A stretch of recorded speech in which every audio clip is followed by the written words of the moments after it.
A few weeks ago, I made a video about the conflict in the Middle East, and in that video, I said something that, at the time, probably sounded a little alarmist, and I copped a bit of flack for it.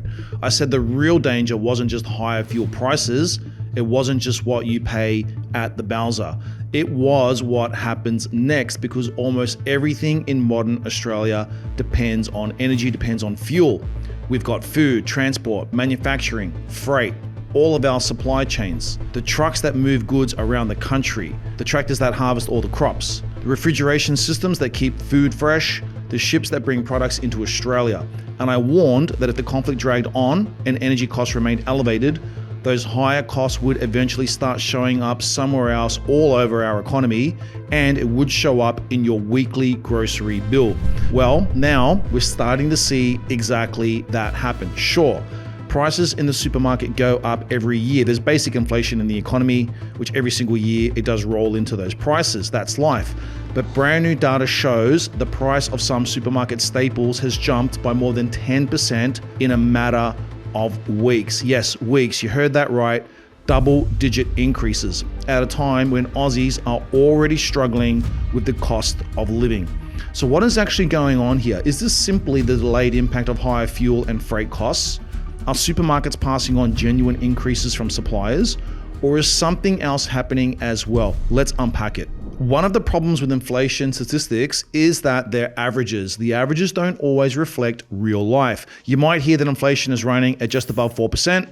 It was 4.2% in April 2026, actually.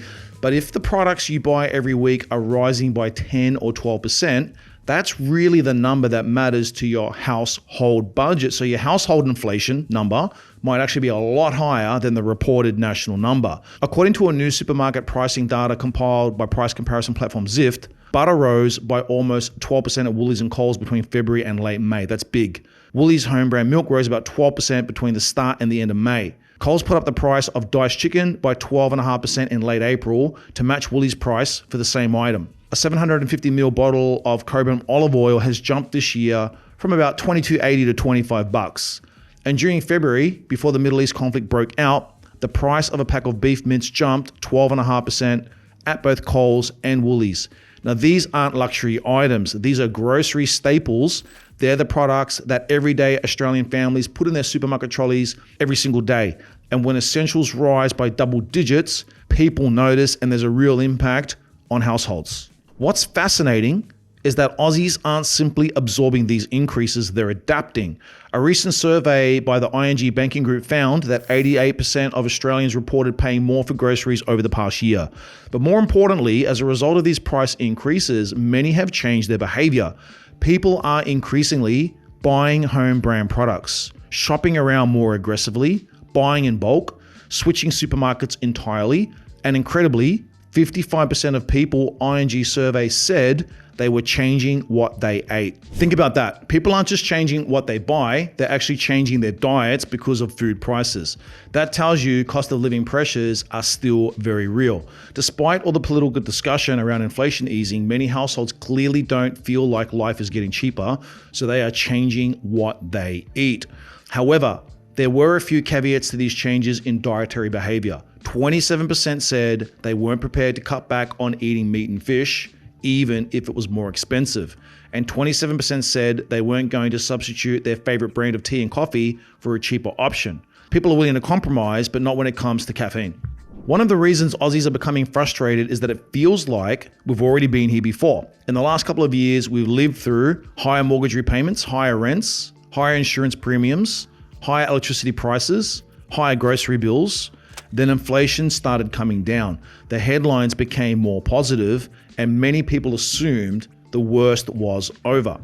But then the conflict between Israel, the US, and Iran escalated, and suddenly those inflation concerns came back. They came back in a big way. Oil prices surged, fuel costs increase, freight costs increase, fertiliser costs increase, farm input costs increase, and whenever those costs increase, eventually somebody pays. The question is who? Now here's where things get very interesting, because every time food prices rise, Australians ask the same question. Are supermarkets simply passing on higher costs, or are they using the excuse of events like the Middle East conflict as cover to increase their profits? That's not an unreasonable question. and it's one that the ACCC spent years investigating. The ACCC Supermarket Inquiry examined Coles, Woolies, and Aldi, while also receiving evidence from Metcash, the wholesaler behind the IGA network. The final report found that rising costs were a major driver of food inflation, but it also found that major supermarket chains increased both product margins and operating margins during the period it examined. Now let's be careful here. That does not automatically mean supermarkets are price gouging. Business costs generally increase, labor costs increase, energy costs did increase, transport costs also did increase. But the ACCC's findings also reinforce something many Aussies already suspected. Competition in Australia's supermarket sector isn't particularly strong. And when competition is limited, consumers naturally become more suspicious when prices keep rising. Okay, so what about some of the good citizen pledges made recently by supermarkets? You might recall that back on the 1st of May, Woolies boss Amanda Bardwell announced that she understood that customers were worried about their household budgets. So Australia's largest supermarket chain would freeze the price of 300 grocery staples, including eggs and toilet paper, for 3 months. Zif's consumer finance expert Joel Gibson dismisses that as largely a marketing exercise. Why? The average Woolies actually stocks between 20,000 and 25,000 different product lines.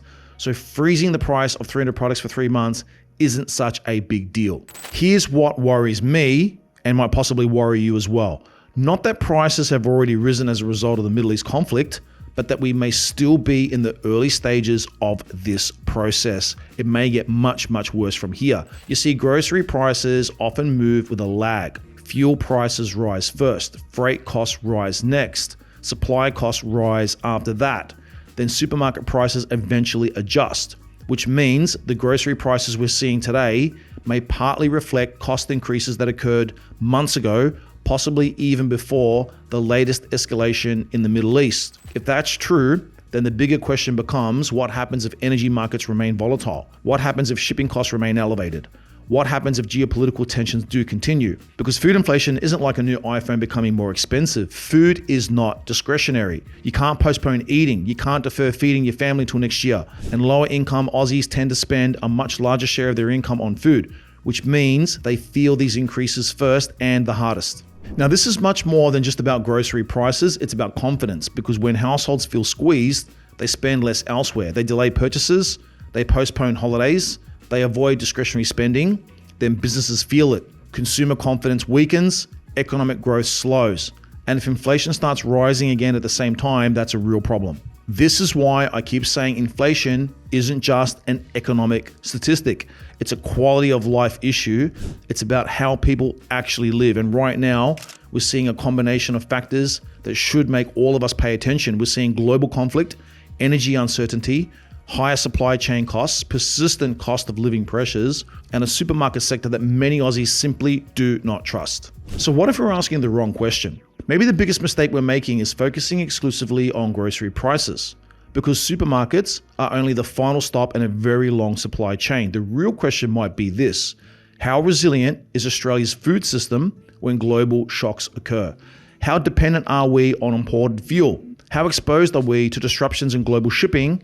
And how quickly do international events end up affecting Aussie households?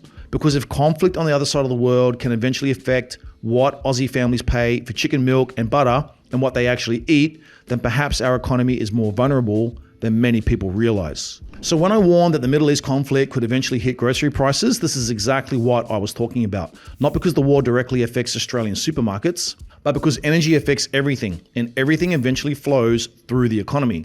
Does that mean supermarkets are price gouging? Not necessarily. The evidence is more complicated than that, but there are legitimate questions about competition in Australia's food and grocery sector, pricing power, and how costs are passed on to consumers. So here are my questions for you. Have you noticed your grocery bill rising again?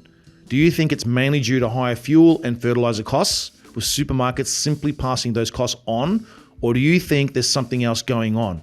Let me know what you're seeing and feeling out there right now in the comments. And if you found this useful, make sure to subscribe to the channel, hit like, because every week I break down what's really happening in the property market, the economy, with your money, so you can make better decisions for you and the people you love and care about. I'll see you guys at the next video.